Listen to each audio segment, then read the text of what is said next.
is CTV News. Good evening and thank you for joining us. Tonight, a Windsor jury has found a LaSalle man not guilty of drug trafficking. 48-year-old Sean Yvonne was charged after a kilogram of cocaine and nearly $80,000 in cash was found hidden in his backyard in July of 2020. The defense argued the drugs could have belonged to Danny Moore, Yvonne's uncle, who had unrestricted access to the house on Outram Avenue. Moore has since died. After deliberating for nearly 3 hours, the jury of 12 people found Yvonne not guilty. They did, however, find him guilty of simple possession after a small amount of cocaine was found on his bedroom by police during a raid. He testified those drugs were for personal use. His defense lawyer says he is ready to move forward in life. He's been a ball of stress. This has been over his head for 6 years. It's not been anyone's fault.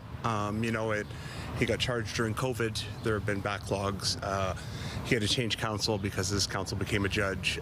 We brought some fairly complicated pretrial applications. This has just been a giant stress for him and his entire family. He's got 3 adult kids and a 4-year-old daughter who depend on him. He's a happily married guy. He's just thrilled to put this behind him. To another not guilty verdict now. 40-year-old Michael Hamden Carter, a former Windsor High School coach, has been found not guilty of 3 counts of sexual assault and 3 counts of sexual exploitation. The complainants were 16 and 17 years old at the time of the alleged offenses. In his ruling, Justice Brian Dubé dismissed the evidence of all of the complainants and the accused, saying their evidence lacked consistency and credibility. The judge was critical of Hamden Carter for his inappropriate actions and relationships with high school students, but said there was reasonable doubt that it was criminal. Windsor police, meantime, have arrested a 24-year-old man following a sexual assault investigation involving a victim who was allegedly targeted through social media. Investigators say the 18-year-old woman first connected with the suspect online on May 28th. The following day, she was allegedly assaulted after being forced into a vehicle outside a business on Tecumseh Road East. Police say the suspect later tracked her location through social media again and followed her into a business on Ducal Avenue, where a second assault allegedly occurred. Ahmad Khalid Al-Ali has been charged with multiple offenses, including sexual assault, forcible confinement, and uttering threats. 3 months after the murder of Nancy Graywall in LaSalle, investigators are still not ready to publicly identify any suspects. On the evening of March 3rd, the 45-year-old personal support worker from Windsor was found with stab wounds outside a home on Todd Lane. She was pronounced dead in hospital. Police have stressed her killing was targeted, as was an arson at her home months prior. Police have yet to confirm a motive despite online speculation she was targeted for her political views concerning a separatist movement in India. Detective Inspector Mike DeYell believes key evidence is still out there. It's always important to get that public insight. They know what's going on the ground, and we believe that there are people that are in the Windsor area or abroad that have additional details that may assist us in moving this investigation forward. Meantime, Chatham-Kent police have laid drug trafficking charges following a coordinated operation targeting fentanyl and cocaine distribution within the city. On June 2nd, the intelligence unit searched 2 Chatham homes where a total of 11 people were arrested. Officers seized around 100 grams each of fentanyl and cocaine, along with cash, cell phones, and drug packaging material, with an estimated street value of roughly $30,000. A 30-year-old Etobicoke man is facing trafficking charges and remains in custody. Now, with the end of the school year fast approaching, the stage is now set for contract talks between the provincial government and the unions representing Ontario's education workers. Today, the union served a formal notice to bargain, with the potential for job action as early as the fall. CTV Queen's Park Bureau Chief Siobhan Morris reports. Front from Ontario's major education unions, firing the starting pistol on collective bargaining, with contracts expiring at the end of August. This round of bargaining is about improving learning conditions for students and working conditions for those who support them every day. The stakes are high. Talks will start in the next 15 days. Union leaders are pushing for a cap on class sizes, better pay and benefits to keep teachers in the job, the end of mandatory e-learning, and more supports in special education. We know there are many kids that are being left behind, falling between the cracks, that are being told they can't even come to school. The Minister of Education said yesterday he's optimistic about a deal by Labor Day. I want the absolute best for teachers, and I want a fair deal for taxpayers, and I think we're going to get there. There'll be some tough negotiations, obviously, but they're always tough. Calandra says that's because of how passionate educators are. We're looking forward to that collaboration. We're looking forward to that desire to work together. Haven't seen it yet, but we'll look at that as a positive statement. But there is a willingness to take job action if the change union leaders say their members are desperate for is slow in coming. 57,000 CUPE education workers showed the government in 2022, and we're ready for this round. 4 years ago, Ontario schools were closed for 2 days after CUPE members walked out, angry over an imposed contract, one that was repealed. The start of bargaining in budget season when boards across Ontario are declaring hundreds of staff surplus, some 800 at the Toronto District School Board. TDSB will see a decline of enrollment of over 5,000 students. That has a major impact, obviously, on budgets. But educators say the notices go beyond what would make sense. This is the first time, I believe, since 2019 that the secondary school teachers in the TDSB have received bumping notices, and that's significant. A notice that teachers may have to move to a school far from home based on evolving needs. Paul Calandra says he's frustrated of the cycle of declaring a teacher surplus in the spring only to have them hired back in the fall. He acknowledges it's really stressful for educators. Union leaders say it's a problem that's well within the minister's ability to fix.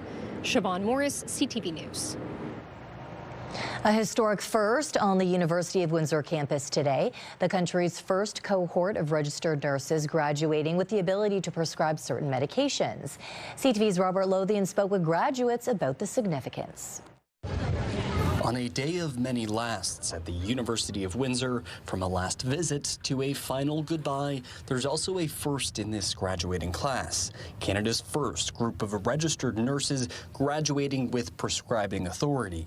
So throughout this program, we learned how to assess patients depending on symptoms that they have, learning to somewhat diagnose. Sydney Zopp is one of those students completing the prescribing program as an undergrad nursing student, a shift on the front lines which could further help those seeking care. Especially like for certain patients that can't get into doctors, maybe they don't have a doctor at the moment, being able to see a nurse prescriber at a clinic would be very beneficial for their health. Ontario announced the expanded powers of specifically trained RNs in 2023, allowing them to prescribe birth control, travel medications, topical wound care, and drugs for smoking cessation, while also providing certain vaccines. The University of Windsor was among the first schools to include the training in the curriculum. So instead of having multiple referrals when they receive a diagnosis, they can now potentially get all their care from the nurse, and it increases the continuity of care for the patients. At a time when physicians are at a shortage,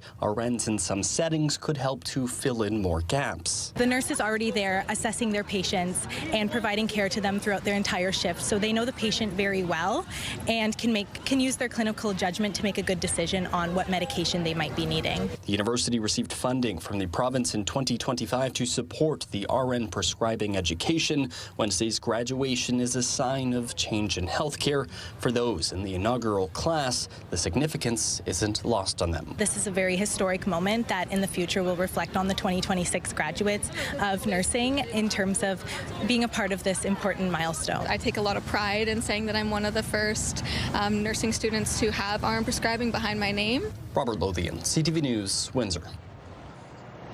Weather specialist Rita Ismail has your full weather details coming up in 2 minutes' time.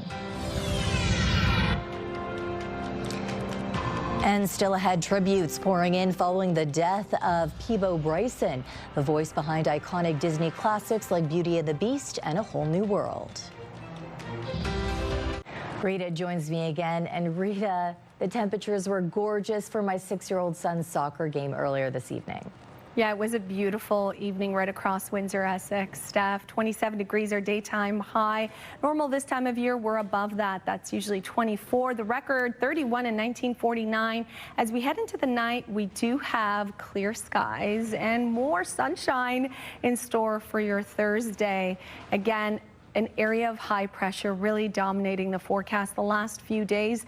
As it moves out, we are tracking a low pressure system that will push through just in time for the weekend. And with that, we could see a little bit of rainfall heading our way late day Friday into Saturday. Here's how that plays out on the forecast model. You can see cloud cover starts to increase Friday afternoon. Now, as of right now, there are some embedded thunderstorms, and this system could intensify as it pushes through Windsor, Essex Saturday morning. But we are expecting to dry out by Sunday, which is great news. Overnight tonight, anywhere between 11 to 13 degrees and calm, comfortable, clear conditions. Waking up tomorrow, it'll be nice and warm right off the bat, mainly sunny, 16 degrees.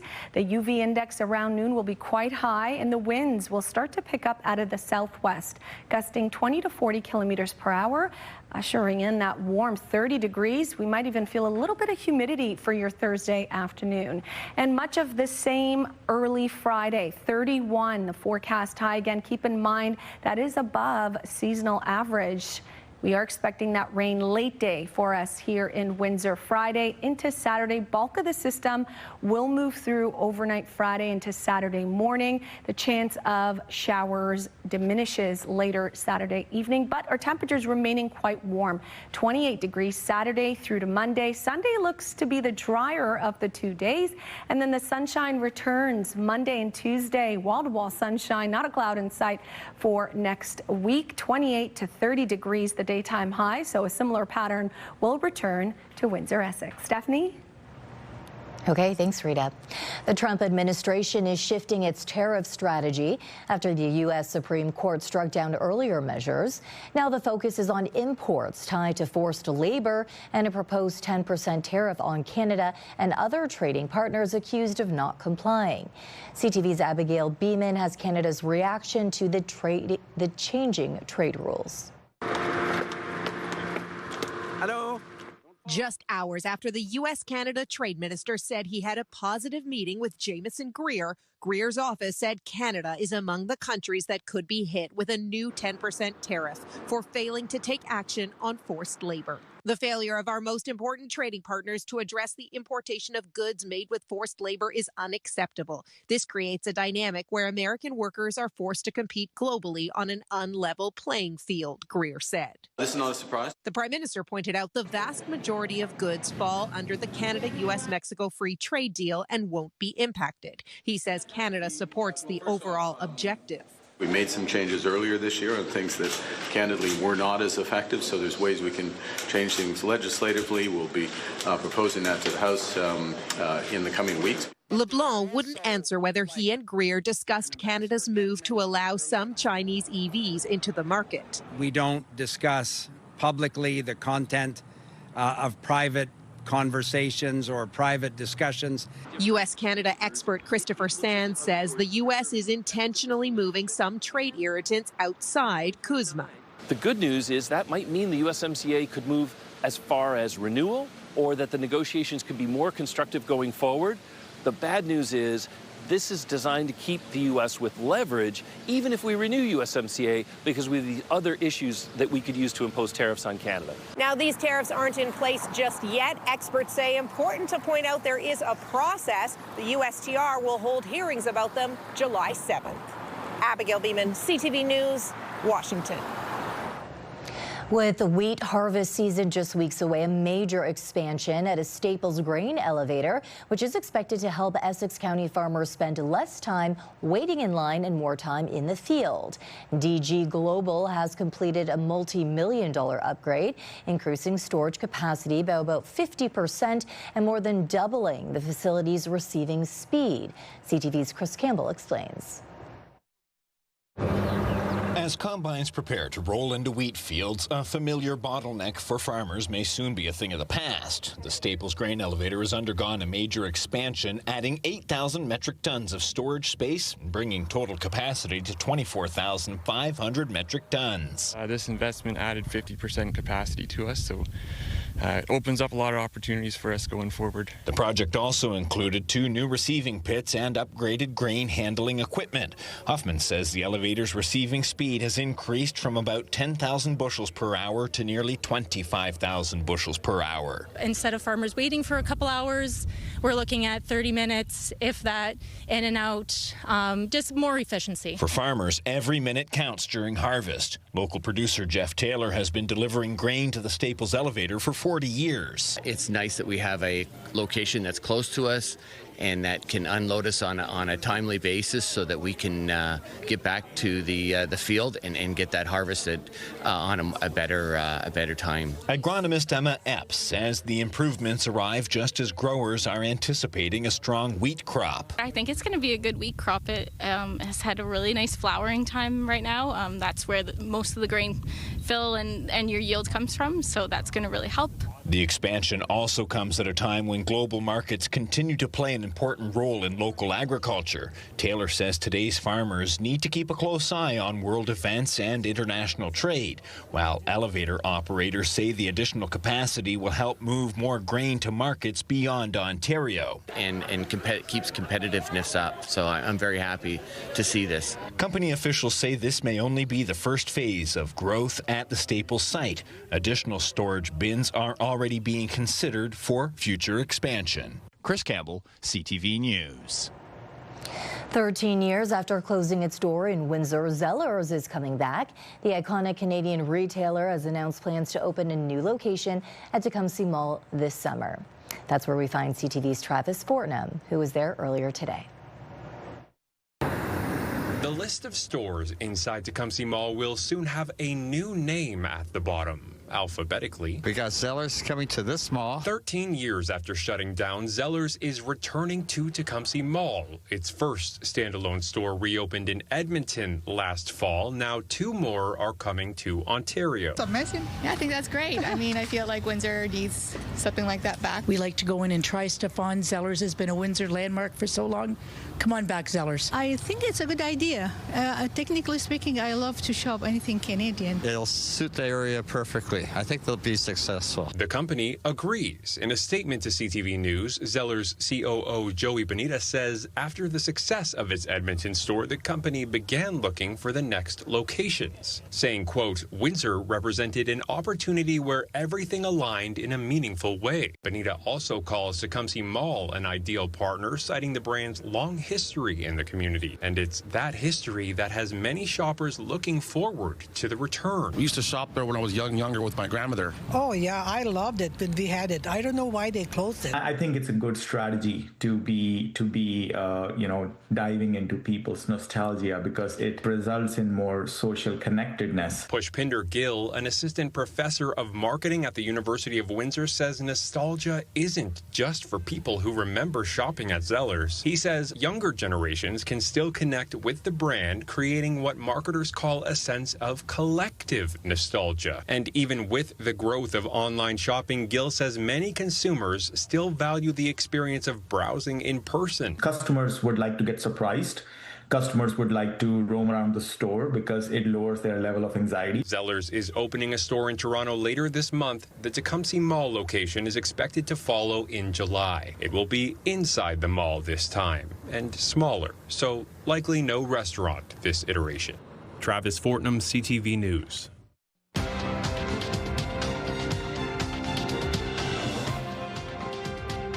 The technology and base metals sectors were a drag on stock markets today. In Toronto, the TSX lost 368 points. In New York, the Dow fell 621, the Nasdaq dropped 240.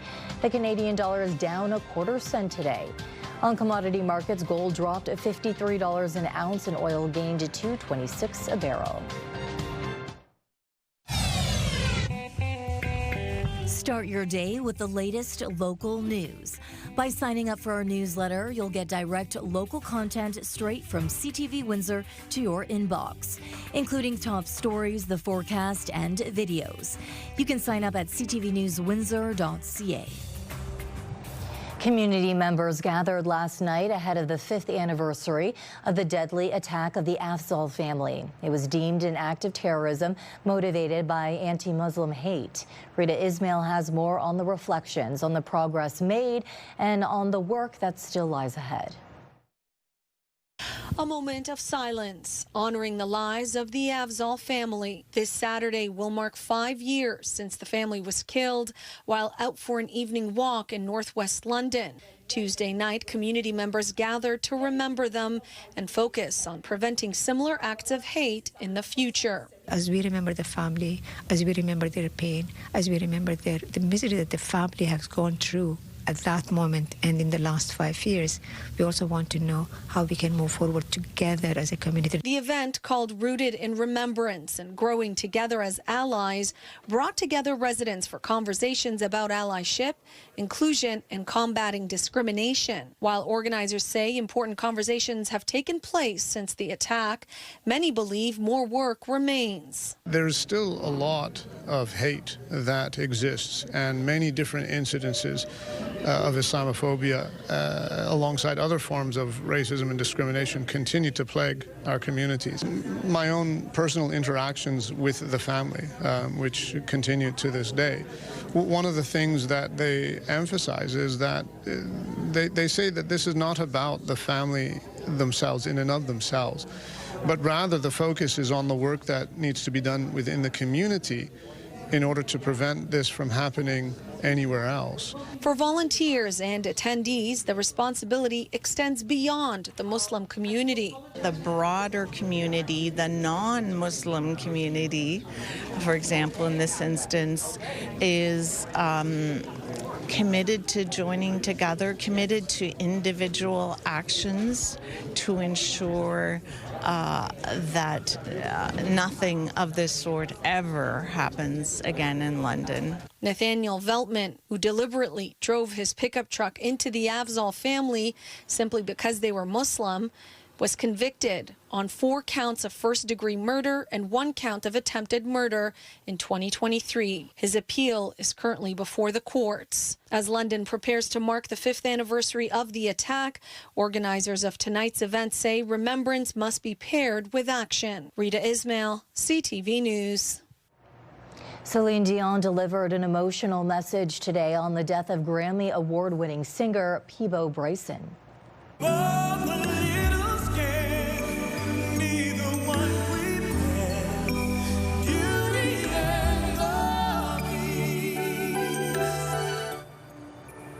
The pair won a Grammy Award for their duet of Beauty and the Beast from the Disney film. The song helped make Dion an international superstar. Dion says she is heartbroken, adding, "He was so wonderful and generous to me all those years ago. When we recorded Beauty and the Beast, he made me so comfortable as I was just learning to sing in English." Peabo Bryson was 75. Veteran American journalist Scott Pelley has been fired as a correspondent with CBS flagship investigative program 60 Minutes following a heated staff meeting on the show's future. CBS dismissed Pelley after he openly challenged the competency of the show's new executive producer and the recent firing of other CBS staff. Pelley has accused the new CBS News chief, Bari Weiss, of intentionally trying to kill the program to please the Trump administration. Discussion here at Windsor City Hall. Windsor's top stories. A major project is about to get underway. Breaking news alerts. Severe weather is a possibility. And watch live. Good evening, and thank you for joining us. Download the CTV News app.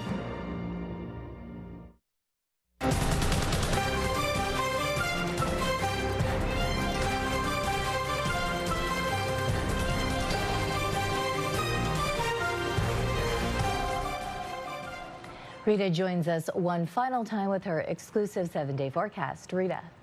Stefanie, more sunshine on the way for Thursday with warm temperatures well above seasonal for tomorrow and Friday. We're looking at daytime highs 30 or above. Now, Friday, though, we are expecting that low pressure system to push through late in the day, and that will bring in some much needed rainfall right across the board. Friday into Saturday, the chance of showers and thunderstorms is there early Saturday, expecting to clear late in the day. Saturday with daytime highs 28 degrees this weekend.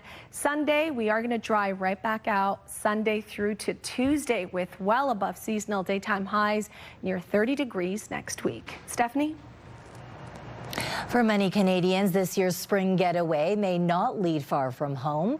With interest in U.S. trips down and domestic travel up, smaller stops are getting a second look. And on Prince Edward Island, one short-lived attraction is blooming at just the right time. CTV's Maria Saru takes us there for a closer look. Rows of color striped in purple, red and yellow. For a few weeks each spring, these tulip fields become a stop some stumble into and others plan around. I live in Moncton. We just woke up really early this morning to just come here. Many are from the Maritimes. I live in St. John right now. Came to experience something we haven't experienced before. There's nothing like it where we're from. Some from farther away. I might be from the Netherlands, but I've never actually visited a tulip field before. At Belfast Tulips, there are nearly 5 acres built for bouquets, pictures and family fun. These tourists from Calgary say a visit to the island offered what they were looking for. Wanted to travel within Canada, don't want to travel outside of Canada right now. That choice is showing up in the numbers. According to Léger's latest travel trends report, 67% of Canadians planning a spring getaway expected to stay within the country, up from nearly 50% last year. Only 14% had a U.S. trip in mind.